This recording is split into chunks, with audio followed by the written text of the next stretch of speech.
You know, many times we associate, we think that evil is to inherently be attributed to the jinn, that all of the jinn are evil, all of the jinn are bad, because obviously when we talk about the jinn, usually we talk about them in the context of the shayateen, of the devils, and protecting ourselves from them. And as we said, the first thing we should do is talk about their rights upon us. And particularly, remember that there are believers amongst the jinn. We have some amongst the jinn that we should actually feel an affinity towards, even though we don't reach out to them and even though we don't see them. So we should be extra careful when dealing with them. And Ibn Mas'ud radiallahu anhu, he narrates that a deputation of jinn came to the Prophet ﷺ, and they even complained to the Prophet ﷺ, Ya Muhammad, your community, your ummah, they clean themselves with bones and with dung and with charcoal.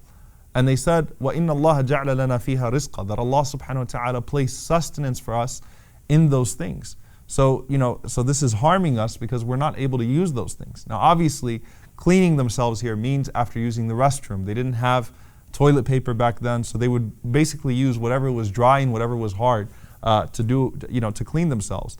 And the Prophet ﷺ, after that incident, after that encounter with the jinn, he forbade the ummah from using those particular three things. In another hadith in Sahih Muslim, the Prophet ﷺ, he actually pointed out to the people the remains of their charcoals, and he warned them to be wasteful or to use them in a way that's inappropriate. And Rasulullah ﷺ, he said that the jinn asked him about what their rizq was, what is halal for them, what's permissible for them to consume, what's permissible provision for them. And the Prophet ﷺ, he said, every bone on which the name of Allah has been mentioned will have something on it for you.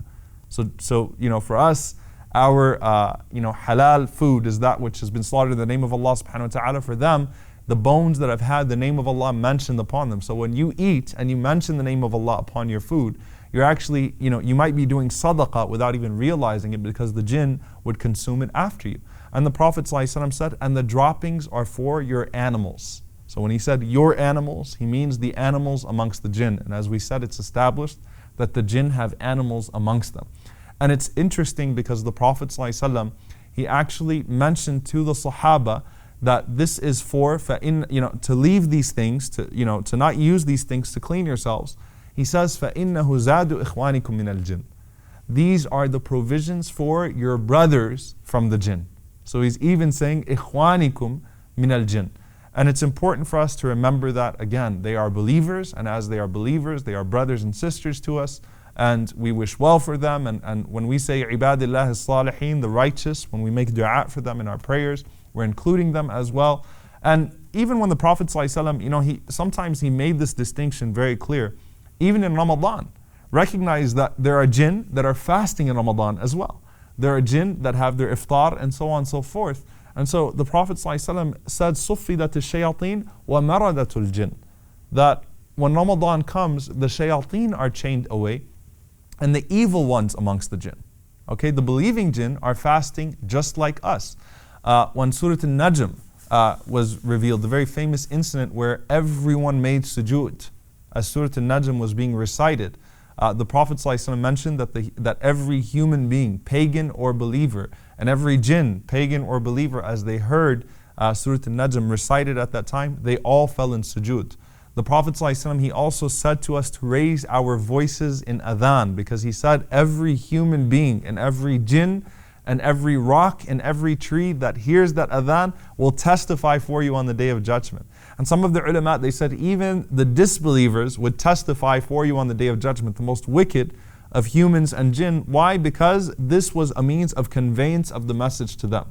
When they heard your adhan, even though they were disbelievers, they would be forced to testify on the Day of Judgment that they heard your adhan. So you have to be conscious of that, subhanAllah, even as you're reading Qur'an, even as you're reading adhan, you don't know who's hearing you. And remember that even the Prophet ﷺ in Ta'if, when human beings turned him away, some of the first believers were jinn. And Allah subhanahu wa ta'ala, He mentions them in Surah Al-Ahqaf and in Surah Al-Jinn. That the Prophet ﷺ thought that he was completely rejected in this incident of Ta'if. And subhanAllah, that's really something powerful, that when you're doing da'wah, even if the human being in front of you rejects it, how do you know that a jinn didn't hear you doing da'wah and accept it? And so Allah says there was a group of jinn that heard you, يَسْتَمِعُونَ الْقُرْآنِ, they were listening to you recite the Qur'an. And this was a Jewish group of jinn from the area of Yemen. They went back to their people and they said, Inna sami'na Qur'anan ajaba. We heard a beautiful recitation, an amazing recitation. And they mentioned that it guides to the truth and that this confirms that which has come to Musa alayhi salam. So this was a believing group of jinn. And again, they believed in the Prophet ﷺ when human beings rejected him in Ta'if. The Prophet ﷺ, he also, he says, لَقَدْ قَرَأْتُ عَلَى الْجِنِّ لَيْلَةَ الْجِنِّ, that I recited Qur'an to the jinn on the night of al-Jinn. And the night of al-Jinn was a night that the Prophet ﷺ couldn't be found, and some of the Sahaba thought that he was killed. But then they saw the Prophet ﷺ come back, and Rasulullah ﷺ mentioned that he was reciting to the jinn, and he says, فَكَانُوا أَحْسَنَ مَرْدُودًا مِنْكُمْ. They were better in their response than you. And he said, Ya Rasulullah, what are you speaking about? He said, I recited to them Surah Rahman. And when I came to فَبِأَيِّ آلَاءِ رَبِّكُمَا تُكَذِّبَانِ, then which of the favors of your Lord will you, human beings and jinn, deny? They responded and they said, لَا بِشَيْءٍ مِّن نِعْمِكَ رَبَّنَا نُكَذِّبْ, that there is nothing from your favors, O Allah, that we deny. فَلَكَ الْحَمْدِ, and to you belongs all praise. So the Prophet ﷺ said, Surah Al-Rahman, they actually responded more appropriately than you did. And Allah mentions in Surah Al-Rahman, وَلِمَنْ خَافَ مَقَامَ رَبِّهِ جَنَّتَانِ فَبِأَيِّ آلَاءِ رَبِّكُمَا تُكَذِّبَانِ. Whoever fears the standing in front of his Lord on the Day of Judgment will have two gardens. And Allah mentions that for jinn and for man. And so they would enter into Jannah. And Allah subhanahu wa ta'ala, He even mentions mates for them in Surah Al-Rahman as well. So they would enter into Jannah. And when they enter into Jannah, in fact, that Imam Hassan al-Basri rahimahullah said, they would enter in a different creation and you would be able to see them. Okay, so you would be able to actually interact with them in Jannah, and they would be in a different creation. They'd enter in a perfect way, just as human beings enter in a perfect way, because it's only a test in this world that you're unable to see them. And lastly, the Prophet ﷺ, he mentions that there's this dispute that takes place as well amongst the believers and the disbelievers amongst them. There's da'wah, there's rejection, there's acceptance. It all exists amongst the jinn as well. Those dynamics are there.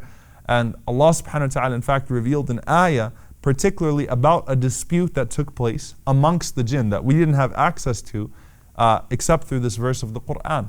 Allah subhanahu wa ta'ala, He says regarding a group of jinn that used to be worshipped by their people, but then they became Muslim. Okay, so this was a group of evil jinn. Their people used to worship them, and then they accepted Islam, the ones who were being worshipped. When they accepted Islam, the people refused, their people, the jinn, refused to stop calling upon them and refused to stop doing ibadah to them. So Allah subhanahu wa ta'ala revealed, أُولَٰئِكَ الَّذِينَ يَدْعُونَ يَبْتَغُونَ إِلَىٰ رَبِّهِمُ الْوَسِيلَةَ أَيُّهُمْ أَقْرَبُ, that those to whom they call upon, those who are being called upon, themselves seek the means or access to their Lord as to who amongst them will be nearest to Allah subhanahu wa ta'ala.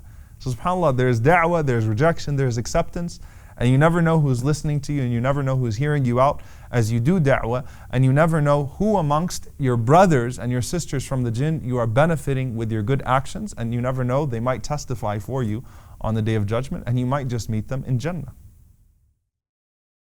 Assalamu alaikum wa rahmatullahi wa barakatuh. I hope you enjoyed and benefited from this video. If you did, then please do share it. And if you'd like to follow the rest of the series, then please do click on the top box. And if you'd like to see all of the other episodes and the other videos we have to offer, then please click on the box under that. And don't forget to subscribe to the channel for more amazing content.